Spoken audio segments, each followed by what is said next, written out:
asalaamaaleykum mbokk téléspectateurs yi am mbégte gu mag di dellu seeg yéen ci seen émission sport prestige ni ñu leen koy defalee ayu bés bu nekk tey jii ma am mbégte gu mag a mag di dalal ci biir studio bi ci plateau bi ma ci ànd ak kii di Amsatou Fall mi nga xam ne moom mooy le directeur exécutif de la ligue professionnelle par ailleurs nekkoon na fi tamit directeur technique national dinañ seq waxtaan bu yaatoo yaatu ci mbirum football dans sa globalité mais aussi di am mbégte di fi dalal coach Badara Sarr nekk entraîneur boo xam ne xam nañ ko bu baax ci réew mi diriger fi équipe yu bëri diriger na fi sax équipe nationale mais ñoom dafa am kuréel goo xam ne dañ ko taxawal looloo tax tamit dinañ seq ak moom waxtaan bu yaatoo yéen mbokku téléspectateurs yi ma leen wax dal leen ak jàmm ci seen émission sport prestige ma dooree ko ci Badara Sarr bi nga xam ne moom moo nekk sama ndeyjoor coach Badara maa ngi lay nuyu. maa ngi lay fay Fallou donc di nuyu téléspectateur Prestige TV. Effectivement di kontaan aussi ci invitation bi. di ci dalal tamit directeur Amsatou Fall moom sunu professeur la parce que tamit jaar nañ ci loxoom ci lu bëree bëri Amsatou maa ngi lay nuyu. jërëjëf merci beaucoup maa ngi lay fay bu baax a baax Fallou di kontaan tamit ci invitation bi di leen gërëm di leen sant di wax ni daal daañu seq waxtaan ak pour seen téléspectateurs yi quoi. dinañ seq waxtaan muy mbégte gu mag ci yow laay yem gannaaw bu ma la sargale jaajëfal la bu baax a baax tamit tey wax ne toujours fu ma dajeeg yow ñun ci ñu war a joxe àllarba la ñu bokk parce que jaar nañ ci sa loxo tamit ci formation vous êtes professeur d'éducation physique sportive formateur pour beaucoup d'entraîneurs fii ci réew mi man mii ci ñi nga formé ci laa bokk mais Amsatou football bi d'abord ci la ñuy wax gannaaw bu ñu massawoo askan wi ndax nag Covid 19 bi mu ngi ci dëkk bi dama koy faral di wax Covid 19 bi moom dafa gagné gum sunu match ci terrain yi parce que delloo ñun ñëpp ci biir kër yi actuellement naka ngay dundee situation bii nii war na jafe de. waaw jafe na parce que d'abord xam nga comme ni nga ko waxee rek Covid 19 bi dafa ñëw daanaka wër nu nomb askan bi yëpp du Sénégal rek mais àddina bi yëpp la wër nomb ba nga xam ni amuñu ci moom pexe bi yëpp mooy di fagaru bu baax ci wàllu masque yi ci wàllu geste de barrière yi ci wàllu cet gi raxas yeeg yooyu mais ba léegi en tout cas delluwul gannaaw mais tamit loolu warul tere ñu dund ci loolu sax d'ailleurs la suñu autorités yi daal di indi des mesures d'assouplissement permettre nag ñi xaw a dund tuuti nu ñuy dundee nag mbir moomu mooy vidéoconférence yi parce que on en a fait beaucoup parce que man dama bokk ci groupe yu bare donc groupe yow bi nga xam ne sax yaa ngi koy animé di la si sant bu baax ci wàllu xarañ gi ci wàllu en tout cas expertise bi si wane muy groupe bu football panelu Thiès bi dañ koy def également ci wàllu nu tamit le panel bi ñu amee ci l'association nationale disons des entraîneurs de football du Sénégal et éducateurs du Sénégal parce que daanaka mën nañu wax ni cellule Sénégal yëpp am nañu panel bu yàggul laa doon animé benn panel bu nekk Mbour war nga ko dégg sax muy samedi passé il y a 15 jours maa ngi doon animé également benn panel bu nekk buy Thiès samedi bi di ñëw war naa animé également benn thème à Sédhiou ñoom laa doon waxal léegi quoi donc ci loolu lañ koy dundee mais ba ñu commencé di lâcher un peu disons les mesures commencé nañu di delluwaat ñu ci bureau yi waaw parce que rassemblement bureau yi ci lieu fermé terewuñ ko essentiel na nga jël say mesures mais en tout cas mbir mu jafe la am na ñu yaakaar xëy na ci fin de état de siège état d'urgence bi ñu nekk am nañu yaakaar que peut-être comme dafay war a jeex le 29 am nañu yaakaar tamit dana am yeneen mesures yu ñëw bu ñu permettre en tout cas ñu gën a doxal suñu activité.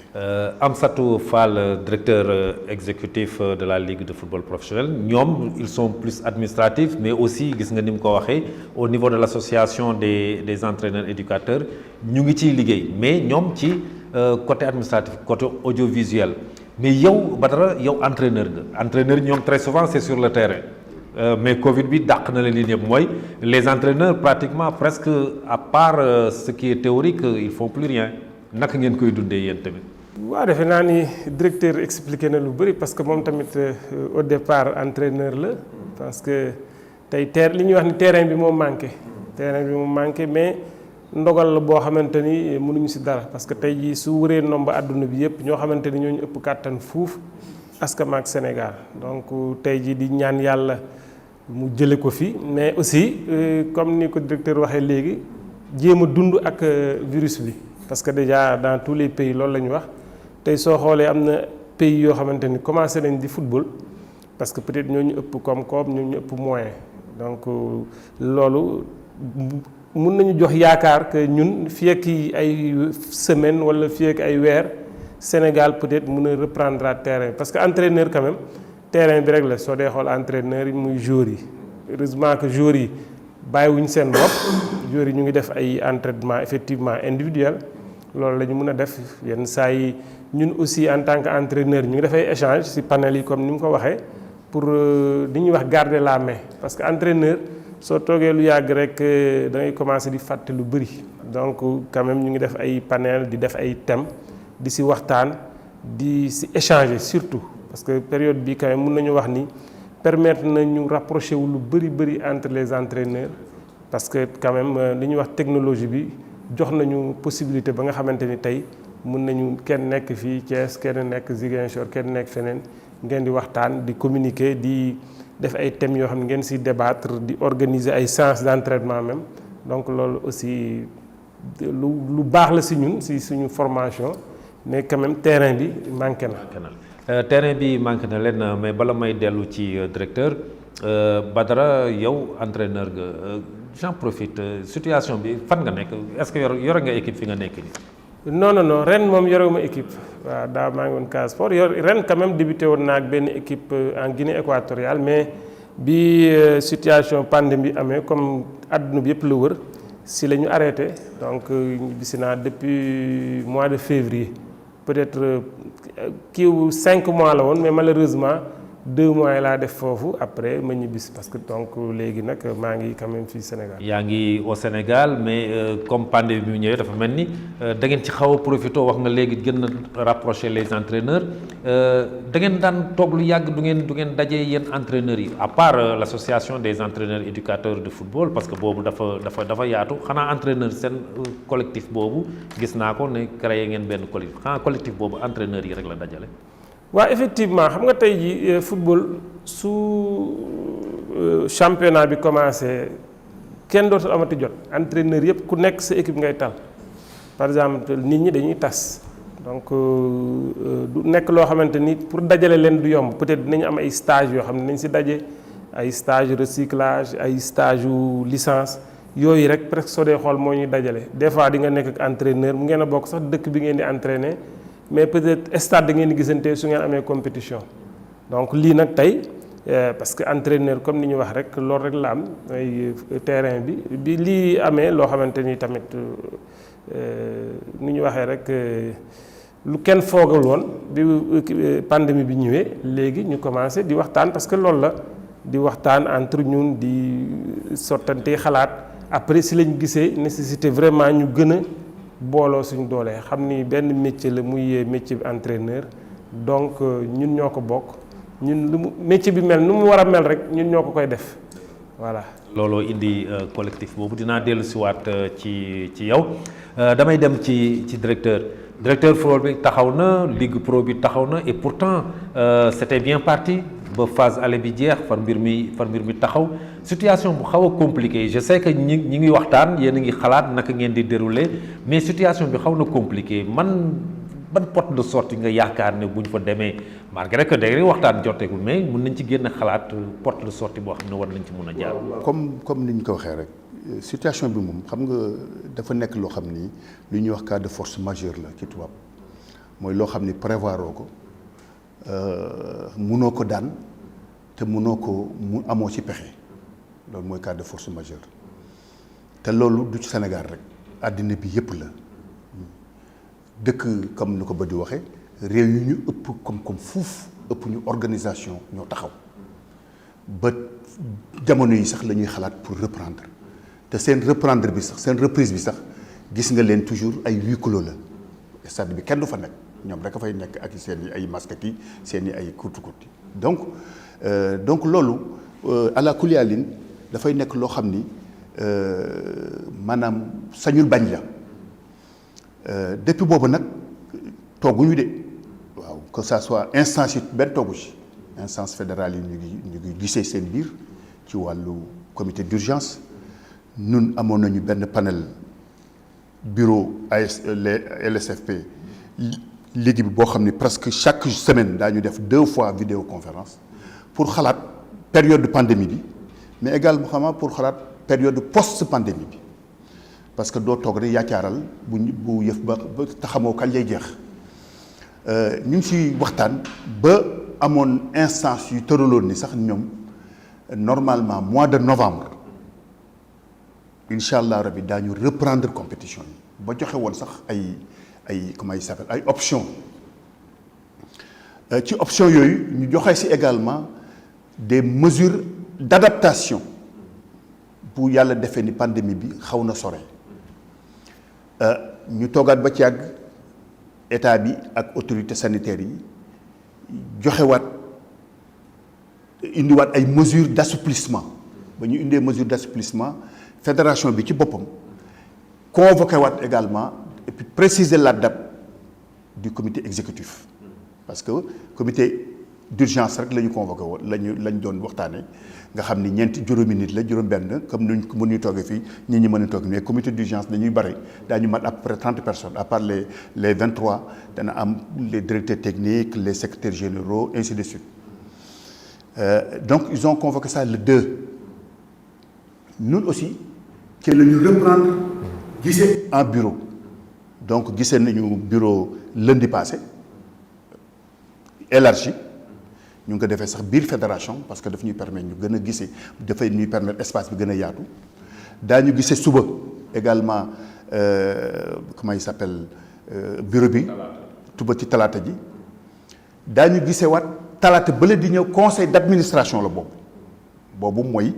ñi nga xam ni ñoo tous les administrateurs en tout cas disons de la fédération de la ligue administrateurs yi boo ko déggee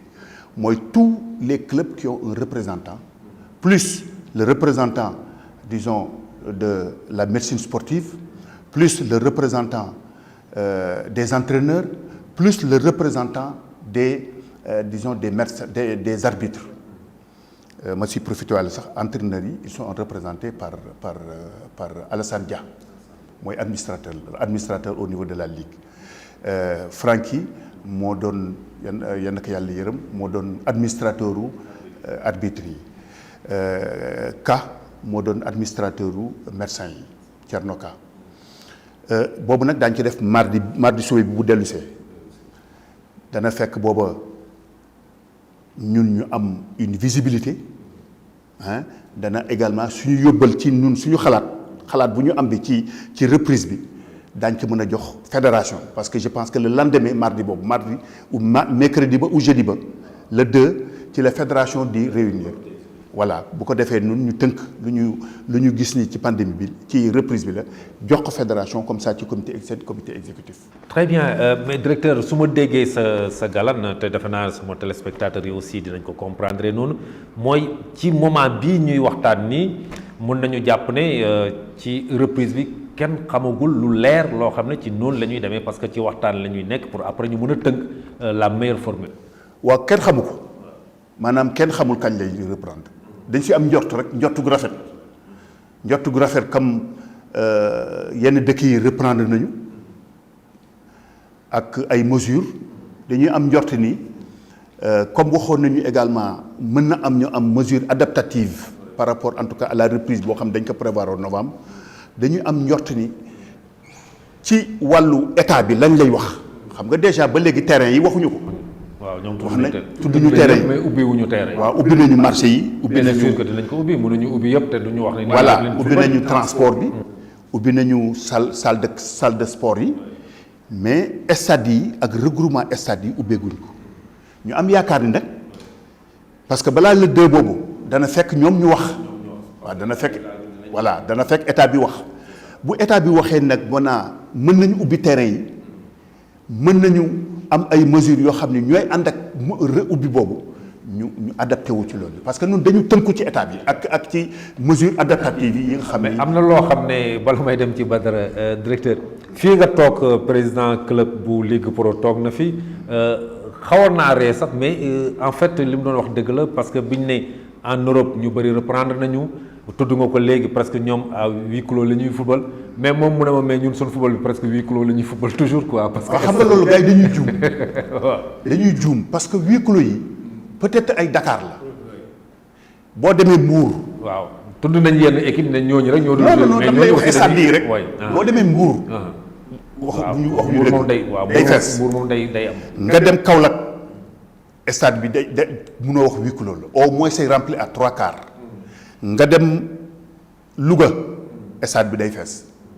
nga dem Saint-Louis waxaale wuñu ko nga dem Ziguinchor ba du muy amee na Casa Sport stade bi bu feesul dana fees au 3/4 xam kooku du huis clos xam nga ñuy wax ñooñu ñëpp Dakar la ñuy yem. wala Thiès équipe bu Thiès. wala équipe bu Thiès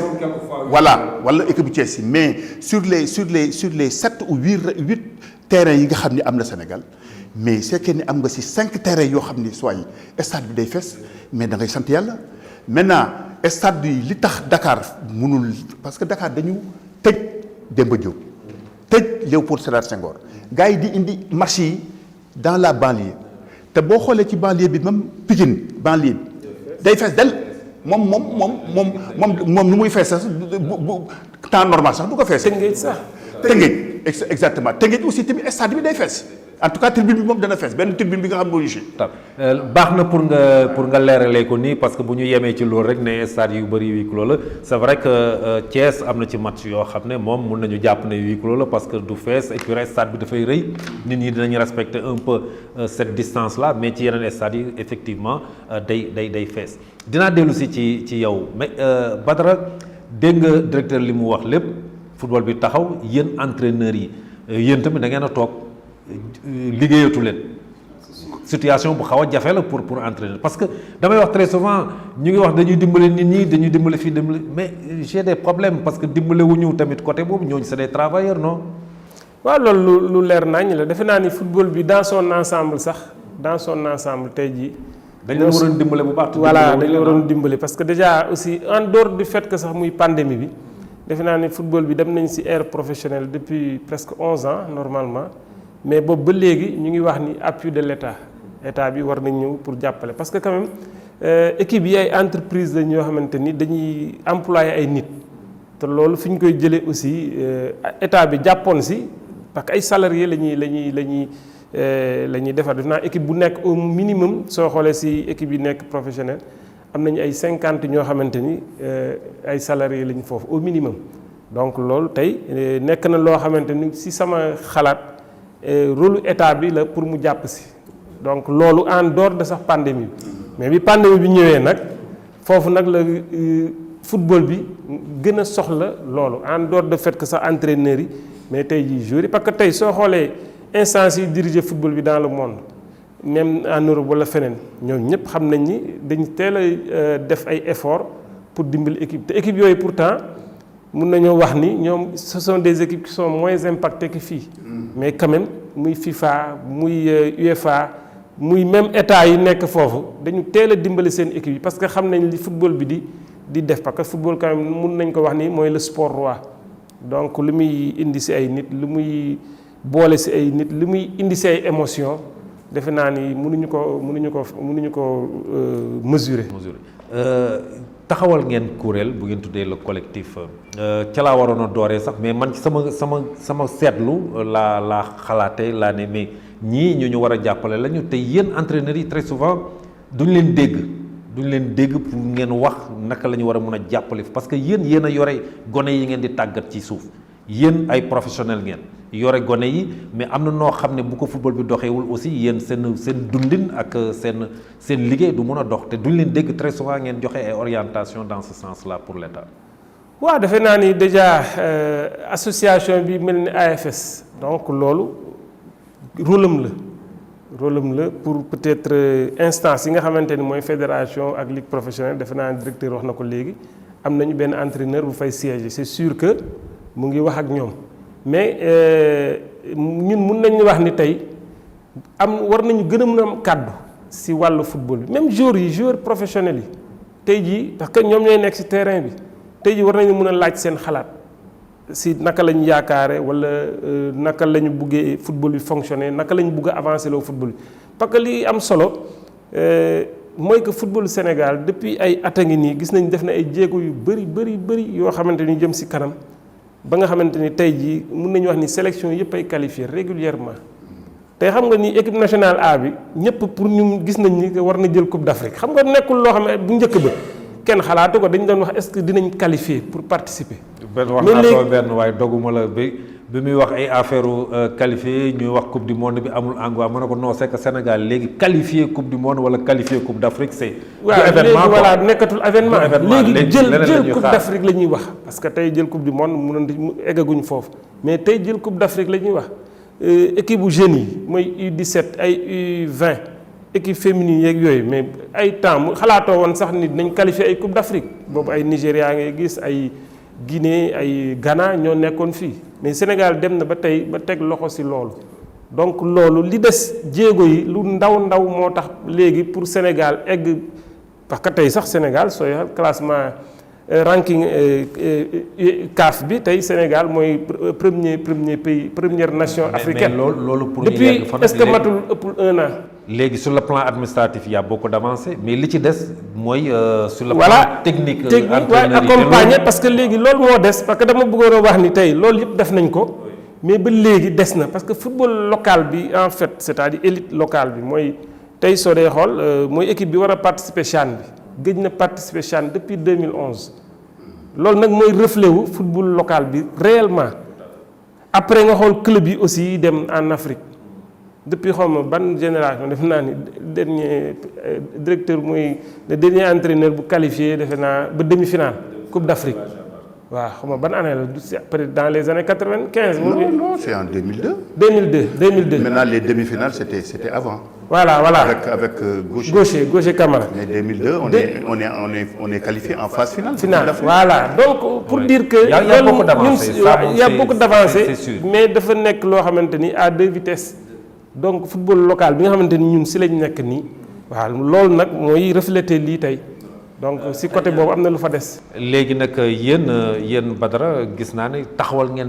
benn collectif des entraîneurs lan mooy rôle collectif boobu quel est l'objectif de ce. collectif bi defe naa ni comme ni ñu wax rek c'était pour se regrouper di toog di weccee xalaat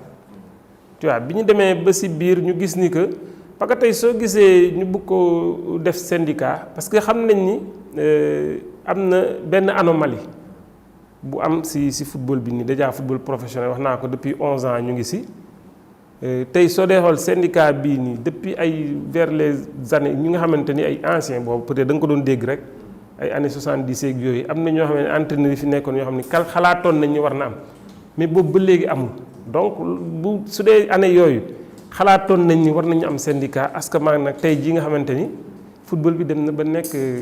professionnel dans le pays bien que des na lu bëri mais quand même ñu ngi jouer régulièrement tey jii soo doon xool am naa ne yoo xamante ni sur 3 ans 2 championnats lañ si doon jouer amoon na parce que des fois léegi nag peut-être championnat bi à part lii amoon nii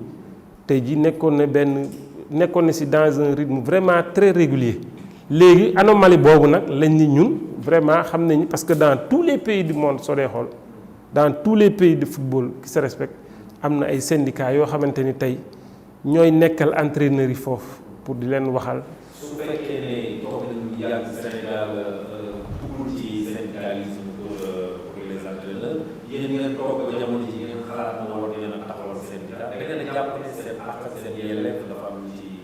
war a wala yéen. non defe naa ni même yow mi toog fii tey jii sax muy journaliste muy corps de métier yëpp war nañu mën a am foo xamante ni seen i revendication wala ni ñuy xalaate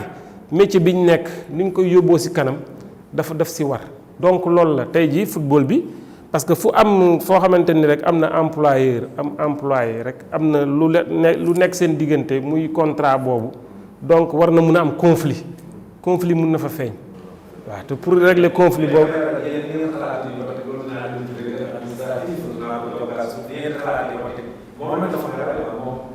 entraîneur man casquette laa koy bële mais yéen bu ngeen taxawalee syndicat boobu des entraîneurs est-ce que parce que entreprise la jëm après les chefs d'entreprise muy les présidents de parce que ñoom ñu taxawal benn collectif pour heure bu leen attaqué ñu xam lu wax. waaw loolu mun na nekk loolu mun na nekk waaw loolu sax loolu day nekk parce que xam nga wax naa ni tey jii même joueurs yi war nañu toll foofu. parce que après su boobaa ku nekk da ngay nekk ci sa yoon ku nekk da ngay nekk ci sa droit xam lii la yoon bi may lii nga war a def par exemple tey jii su syndicat tey su dee gis na ni entraîneur bi doxalul yoon defe naa ni ñooy les premiers yoo xamante ni ñoo war a intervenir pour teg entraîneur bi ci yoon donc pour voilà mun nañ fa bañ a egg luy avancer loo football bi waaw. ñeneen taxawal benn regroupement nga xam ne ku ci nekk di nga jéem a xool nag ngay doxalee sa kuréel peut-être dina nekk cadre de concertation sax pour mu rek gën a progresser woon mbir mi naka nga jàllatee ñoom li ñu jëm nii. waaw bon xam nga mbirum syndicat moom employé moom bu amee rek employeur ak employé bu amee syndicat dafay nekk yoon du xalaat bu bees xalaat la boo xam ni germé woon na ci entraîneur yu bare notamment Jo Diop am na ay jamono yoo xam ni théorisé woon na loolu donc dama gis ni du mbir mu bon mbir mu la boo xam ni dafa nécessaire en tout cas ci doxinu réew surtout que nag bu fekkee ni dañu opter pour le professionnalisme nga xam ni da ngay football. ñu la di ci li ngay football ci sa prestation yi dañ lay war a fay loolu du nekk loo xam ne lu normal parce que syndicat du affaire opposition rek syndicat du opposition du également casse rek déedéet syndicat yu bare la làmb dafa làmb d'abord jël les employés ñu xam seen yelleef mais ñu xam également ñoom seen wareef c'est important ñu xam également ñoom ban niveau bi ñu nekk bi fan la ñu war a entraîner parce que mënoo nekk yow ni initiateur bi wala premier degré nga ba pare ngay entraîner équipe senior yooyu non yooyu yëpp la syndicat di régulariser bu weesoo en tout cas association ñun rafetlu ñu loolu maintenant dañu xamaguñu statut yi rafetlu ñu l'avènement d'un syndicat pour le football et principalement pour le football professionnel parce que boo gisee ñu wax syndicat rek employé am na employeur am na bu fekkee ni football amateur dana bokk ci syndicat mais partie bu ndaw la fa am parce que duñ leen fay te ku ñu dul fay moom daanaka amoo àq ak yelleef barewoo ba ou bien barewul mais ki ñu waxam dañ la war a fay waaw barewul non barewul mais ki nga xam ne dañ lay fay dañ la war a fay yow tamit employé war la fay par moment fay du am wala yow sa prestation doo ko def bu boobaa syndicat dafay taxaw mais le syndicat en tout cas entraîneur dafa ëmb aussi bien les professionnels ëmb également les amateurs donc ñun rafetlu nañ ko maintenant il reste à voir quels sont les statuts du syndicat. Est-ce que amul chevauchement en tout cas au niveau de l'association parce que ñun am nañu benn commission bu tudd commission chargée des affaires professionnelles d'ailleurs Alassane Dia sax moo ko amee affaires professionnelles yi mooy affaires yi nga xam ni dafay am diggante employé bi employé contrat. mais xam nga saa li problème bi ci éco yi nga xam ne sax léegi dañ koy dégg mooy association xam nga dañuy àndandoo rek. pour jàppalante pour dimbalante alors que am na ci ñoo xam ne duñu gis ne seen intérêt wala seen àq ak seen yelleef duñ ko jël véritablement en compte est-ce que association bi tamit à un moment donné warul di xalaat les éducateurs wala ñi nga xam ne ay initiateurs naka la ñuy mën a def ñoom tamit ñu mën a dugg ci seen métier. mais association boobu nag éducateurs yi ñoo si lan la association bi kii bi nan la tudd avec association bi. des éducateurs et entraîneurs. voilà éducateurs sax la ñu jiital association des éducateurs et entraîneurs waxuñu association des entraîneurs et des éducateurs donc dañu fulal fulal éducateurs yi ci wàllu d'abord seen formation parce que ñun foofu la ñu gën a œuvrer la formation des entraîneurs parce que loolu direction technique rek mënu ko def dañu gëm ni direction technique rek mënu ko def parce que dafa ëmb lu yaatu te comment il s'appelle espace yi dafay bare dafay yaatu ci diggante premier degré bi wala dem ba nga war dem ainsi de suite bu ko defee nag association bi nag moom moo am boobu attribution pour nag di leen dimbale avant que ñuy def des formations diplômantes parce que formation du diplômante rek de dafa am formation diplômante ak formation permanente boo xam ni yaa ngi koy def te yow kenn du la jox diplôme daan la jox rek attestation waaw ci loolu nag ñun la ñu gën a yëngatu maintenant bu fekkee ni am na nag benn syndicat bu taxaw mais amul dara lu muy gêner association amul waaw déedéet waaw amul chevauchement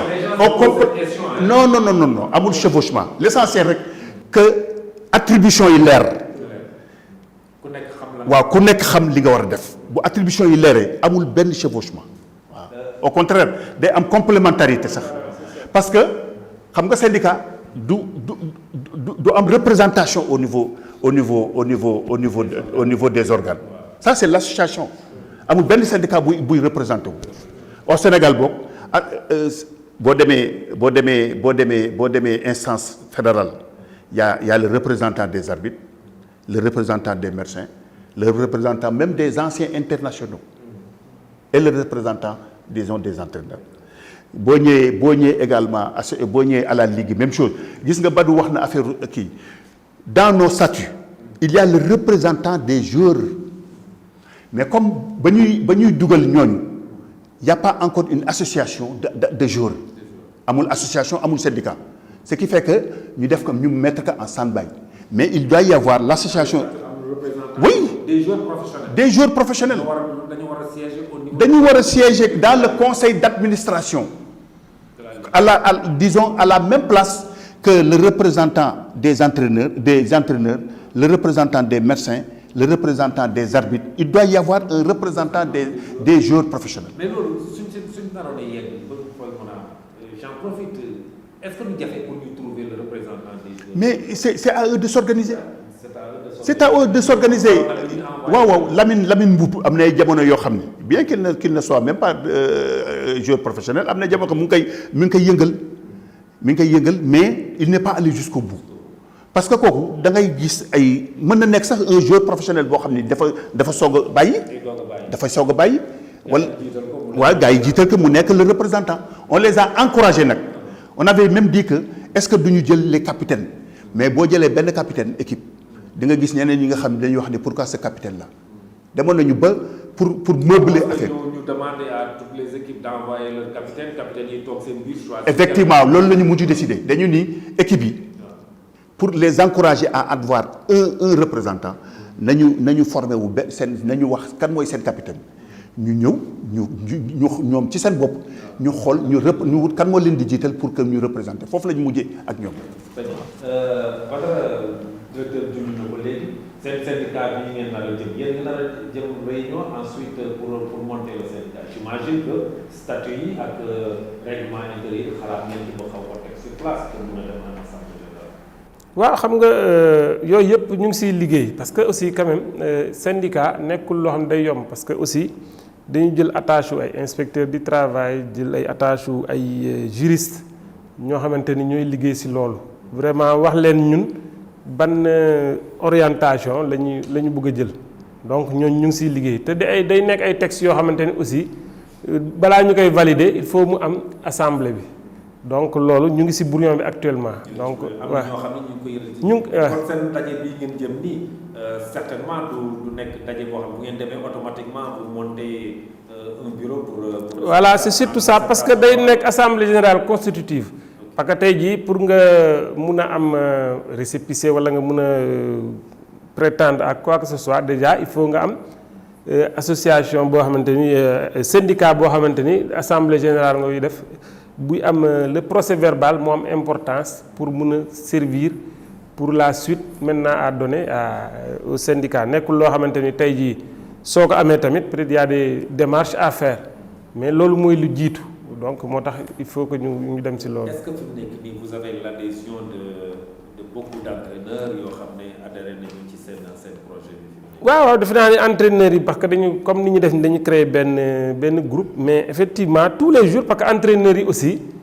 déjà AFS boobu ñun parmi ceux qui sont avec nous y a beaucoup yoo xamante ni ñu ngi ci AFS bi donc xam nañu donc ensuite léegi bi ñu defee suñu groupe boobu mais tous les jours ñu gis ni ñoo xamante ni parce que xam nañ ni loolu c'est indéniable c'est-à-dire fi mu nekk nii football bi foofu il faut mu jëm fa xam nga wax naa ne peut-être directeur wax na ko léegi ku mel ni doyen Jo Diop bi mu ko doon wax xam nga loolu yàgg na donc comme ñoom ñoo ci doon nekk di ci dox depuis période boobu nga xamante ni loolu peut-être nécessité la woon parce que maag ñun ci heure bii donc vraiment am nañu adhésion massive yoo parce que ñu ngi ci massification bi dans toutes les régions départements yi et partout nit ñi ñu ngi ñëw di tous les jours ñu ngi intervenir. Directeur am na lu mu wax léegi syndicat bon man jàpp naa ne képp ku ñu yëngatu rek ci mbirum tàggat yaram war nga mën a bokk ci syndicat wala ay entraîneur rek syndicat entraîneur yi rek ñoo ci mën a bokk wala ñi nga xam ne ay éducateurs lañu am ay initiateurs yooyu mën nañoo adhéré ci syndicat. c'est-à-dire sax ñuy tàggat yaram. voilà c'est-à-dire ñun tey jii soo gisee ñu def entraîneur kese parce que tey xam nga koo xamante ni éducateur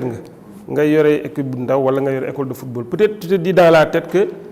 dans le futur kooku day aspirer à être un entraîneur. voilà donc ñun en dehors du fait que formation bi leen AFS ak yooyu war a mën a defal pour ñu yéeg ñun dañ leen di xaar wala dañ leen di jàppale aussi pour ñu mën a nekk ay entraîneurs dans le futur moo tax tey jii ñu bind rek.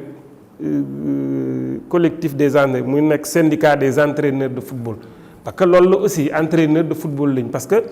mënuñu booleegum lépp peut-être su demee ba nga xamante ni comme ni ñu koy yaakaare joueurs yi ñoom war nañ mën a am seen syndicat mais football mun na avancer ba nga xamante ni day. tax may laaj loolu. peut-être sama formateur dina ci ñëw mooy ku am initiateur rek entraîneur la. il faut nit ñi ñu xam c'est peut-être. mooy waaw niveau bi nga war a niveau bi voilà niveau bi nga xamante ni foofu nga war a entraîner. initiateur nga entraîneur. waaw parce que tey nekkul éducateur rek. am na loo xam ne mën nga entraîner. voilà mu ngi noonu soo amee initiateur mais am nga ñoo xamante ni benn niveau catégorie boo xam ne war nga leen mën a entraîner mais tey jii yaakaar nga ni peut-être dans 2 ans wala dans 3 ans di nga defaat beneen formation pour nekkaat feneen donc loolu la tey ñu fi jaar ñëpp nekk ay entraîneur defe naa initiateur la ñu commencé. parce que Amsata su toogee fii moom formateur la entraîneur éducateur wax naa ko léegi danaa boo amee initiateur rek mën nga nekk entraîneur mais nit ñi dañuy jàpp ne peut-être kay nekk ci xale yu ndaw yi rek moom mooy éducateur. waaw nun bu doon suñu sago. kii nekk ci xale yu ndaw duñ leen woowee entraîneur parce que dafay changer la perception du rôle d'éducateur te rôle éducateur dafa nekk benn perception boo xam ni waruñu ko caaxaane éducateur dans les pays développés lu ñuy fay entraîneur bi ci kaw bi moom la ñu koy fay parce que mooy construire le footballeur boo passé étape initiation nga xam ni 6-12 ans la nga ñëw ci étape bu préformation 11-15 ans gis nga foofu lépp lu fa xalal éducateur deful ci xalal bi daf koy topp ba ilaa yawmi diini parce que foofu la ñuy wax ni foofu la ñuy construire le footballeur foofu la ñuy waxee ni foofu ngay defee les bases technico-tactiques du football dégg lu baax li ma wax de. waaw loolu xam nga li yaa ngi commencé dugg sax sur le plan technique ci sama laaj parce que bi ma ne. waaw bi ma ne ku nekk foofu. waaw il y a des moments où on ne peut pas dissocier. dañ leen di war a dissocier nag. dañ leen war a dissocier. dans la philosophie. dans la philosophie de l'entraîneur et de l'éducateur. L'éducateur, c'est des entraîneurs en miniature. Madame, foofu dañu demander xale bi d'abord foofu en période boo xam sax dañ la koy wax ni yow waroo def compétition. La grande différence entre l'entraîneur et l'éducateur mooy l'entraîneur moom son dada c'est la compétition. Alors que l'éducateur dafay am moment xam ni sax waroo ko def compétition opposition rek ngay def pour application yow li nga jàngal li nga jot a jàngale application pédagogique te fii ma lay wax ni 11-15 ans xam nga 11-15 ans déjà amul compétition ni nationale ni internationale la coupe du monde commence à partir de 17 ans 16-17 ans ça veut dire que donc tout ce qui précède foofu yaa ngi jàngal xale bi yaa ngi jeter les bases technico-tactiques yaa ngi jeter les bases psychologiques gis nga senior boo gis muy saaga ndey ci terrain yi buñ ko gañee mu xeex xamal ni ca base ba defu ko jaarul ci base bi. dafa jaarul compétition ca base ba. waaw jaarul compétition bi foofu ca base ba wala ki ka doon jàngal ki xamul lu ko lan mooy méthodologie disons de l'enseignement au niveau jeune du football parce que au niveau jeune foofu ngay cultiver la psychologie de l'enfant foofu ngay cultiver les bases technico-tactiques même base technico-tactique foofu nga koy defee foofu ngay cultiver maintenant l'enseignement technique ba nga xam ni nañuy bàyyi éducateurs yi ñu nekk seen rôle rek waaw seen rôle d'éducation et puis c'est un rôle d'éducation éducation nag du compétition waaw éducation mooy comment nan ngay préparer xale bi nan nga yan ji ngay def pour suba mu nekk un joueur d'élite te loolu dafa am solo moo tax éducateurs yi dañ leen war a joxe cër wax nga benn question bu am solo sànq nee nga yéen par exemple yéen association bi normalement comme ci seen slogan seen intitulé association bi am na éducateur te ñu jiital ko ci war ngeen mën a jox éducateurs yi gëdd boobu moo tax nag ñu mettre des cellules un peu partout au Sénégal boo demee Ndar am na cellule nga dem Louga am na cellule Sédhiou Kolda Tamba am na ay cellules éducateurs cellules yooyu nag dañ leen di xare xam nga kan mooy président des cellules Alioune Sow c'est le président national des cellules moom ak Moussa Ndiaye def nañu tout le tour du Sénégal pour mais xam nga directeur lii sama problème waxtu bu ñuy commencé te fi ñu nekk fu am solo la mooy éducateurs yooyu suñu leen joxul gëdd moo tax may xalaat ci syndicat bi nan lañ leen mën bu ñu leen joxul gëdd ba ñoom tamit ñu mën a gis seen bopp ci la ñuy liggéey soo defoon nag ce rôle d'éducateur là il risque de waaw mais jox gëdd boobu déjà rek gëdd gi du former leen rek mais ñu am compar parce que mbir mi tamit yaa waaw mais nag gis nga nag xale gis nga nag boo jàng métier moom boo koy jàng bul wax ni da ngay bëgg li kiy jàng pendant 10 ans 15 ans nga koy am c'est pas possible da ngay wax ni maintenant dans les structures dans les clubs dans les académies war nañu faydal ñi nga xam ni ñoo nekk ci suuf mais bëgg ko jox koppar salaire dafay jafe waaw ndàmpaay moom du su ñàkk àla kulli alin mi ngi mel ne rek nga di kuy jàng métier ak koo xam ni soit moom. d'autant plus que ñëpp d'accord nañu yow d'accord que ñoom ils sont extrêmement. ils sont indispensables.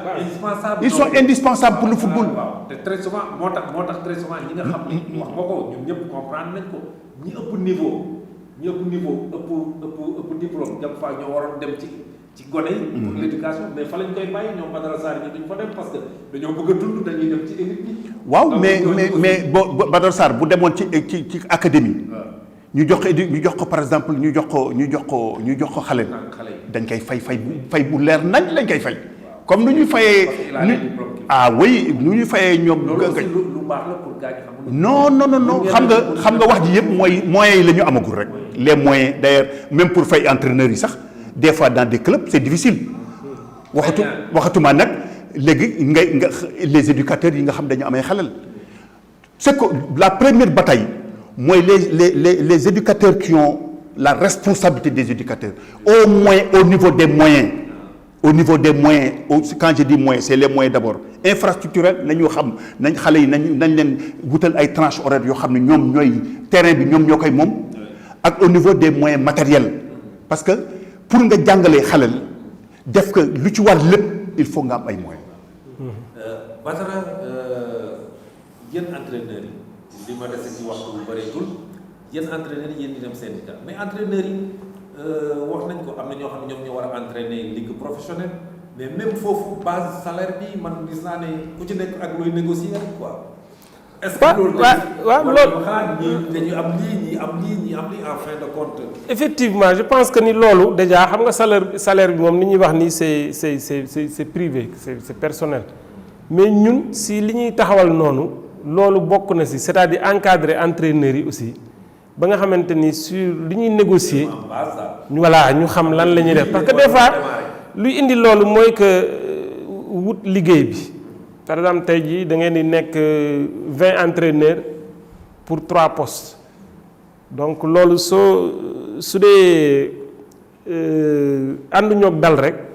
par exemple tey di nga dem ba nangu loo xamante ni yow da nga koy parce que da ngay bëgg liggéey ba nga xamante da ngay nangu loolu. mooy entraîneur yi di lor ñuy fauteuil ñenn. voilà alors que du loolu donc donc loolu la ñuy loolu dañ ko war a éviter quoi da nga xamante ni suñ toogee nii di def booloo dinañu nekk si loo xamante ni tey dinañ nuñ koy waxee di sax dinañ assainir voilà assainir diggante boobu ba nga xamante ni entre les entraîneurs dina am climat bu sain su nit ki di liggéey tamit ñu xam ni kii mu ngi liggéey suñ ko mënul jàppale aussi duñ ko fakkatal. ensuite intérêt yi nga xamante ni tey jii moom la ñuy défendre pour ñun moom la ñuy défendre ndoo pour ñëpp tey jii ku si war a am contrat wala dara soo ñu soumettre su dee yow mënoo ko lire wala xamoo noo koy kiiwe suñ ko mënul ñun à notre niveau peut-être am nañ ay experts yoo xamante ni mun nañ la si jàppale ba nga xamante ni li ngay signé dina nekk lu baax si yow. bañ waxtu bi xoj nañu léegi question bu ouverte laa lay jox ñu tëjee ko parce que li ñu waroon a waxtaan lépp yaatu na et xam naa ni li ma waroon a laaj sax pour sama mbokk téléspectateurs yi mun koo xam lépp laajuma ko mais yow tey su ma la laajoon lan nga bëgg a message boo bëgg a lancé wala loo bëgg a wax ci loo xam ne vraiment am na importance te jotuma la ko laaj ma jox la occasion nga wax waa pour ñu tëj émission. waaw defe naa ne li am solo mooy que li ñuy sumb nii vraiment ñëpp gis ci seen bopp ñun ñi nga xamante ne entraîneur yëpp mu nekk loo xamante ni tey du nekk pour diviser mais dafa nekk loo xamante ni ni ñu koy waxee rek football fi muy toll nii di dem Sénégal dafa toll foo xamante ni loolu il fu mu jaar dina fa nekk léegi ñun dañ koy sumb peut-être fruits yi sax mun na am du ñun ñoo koy jariñoo ñeneen mun nañ am dans le futur ñoo koy jariñoo donc ñu gën a boole suñu doole vraiment gën a jëm ci kanam jëmale football bi ci kanam parce que président club yi suñu nekkul woon tamit club yi du am muy club président club yi muy joueurs yi muy supporters yi muy administratif yi ñun ñëpp ñoo bokk fi ñu bëgg a jëmale football bi. très bien ma lay sant la gërëm bu baax a baax ci ñëw bi di la sant directeur aussi li fi nga duggoon léegi déjà loolu rek émission la. mën nañ cee waxtaan lu yaatu. mais ma lay sant di la gërëm ma bàyyi la tamit su fekkee am na message loo bëgg a wax ci football bi ma bàyyi la nga wax waa pour ma tëj. waaw jërëjëf d'abord dañ leen di sant bu baax dañuy sant émission bi invitation bi sant également seen chaîne bi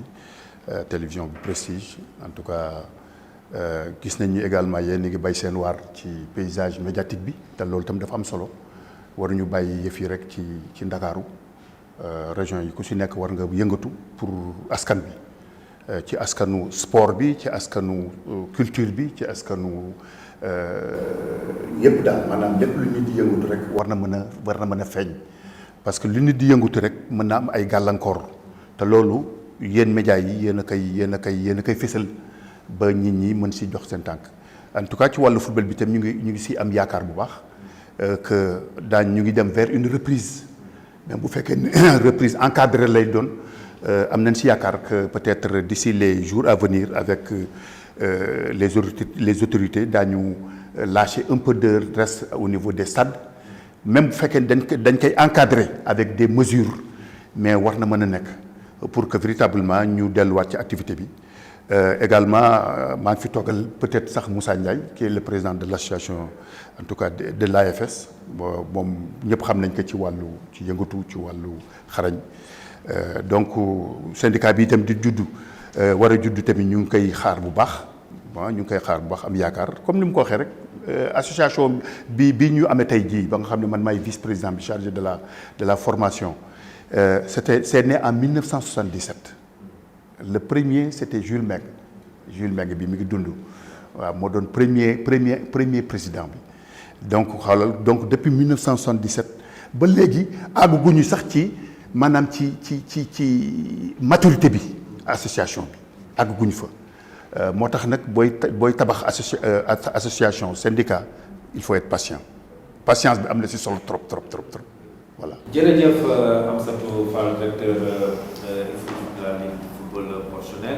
aussi par ailleurs vice-président de l'association des éducateurs entraîneurs de football du Sénégal moom laa doon dalal tamit Badara Sarr tamit entraîneur wax naa leen ko léegi jiite na fi sax équipe nationale yore fi équipe yu bëri Douane Casa Sport actuellement ñoom dañoo regroupé wu ci benn collectif bëgg a jëm ci benn syndicat moo koy jaajëfal bu baax a baax di jaajëfal bu baax sama cameraman yi Moussa Fall et Ndeye Fatou ñoom ñëpp ma leen di jaajëfal bu baax a baax yéen mbokku téléspectateurs yi aussi ma leen di jaajëfal ci teewlu bi di leen jox dig daje semaine prochaine seen beneen émission Sport Prestige.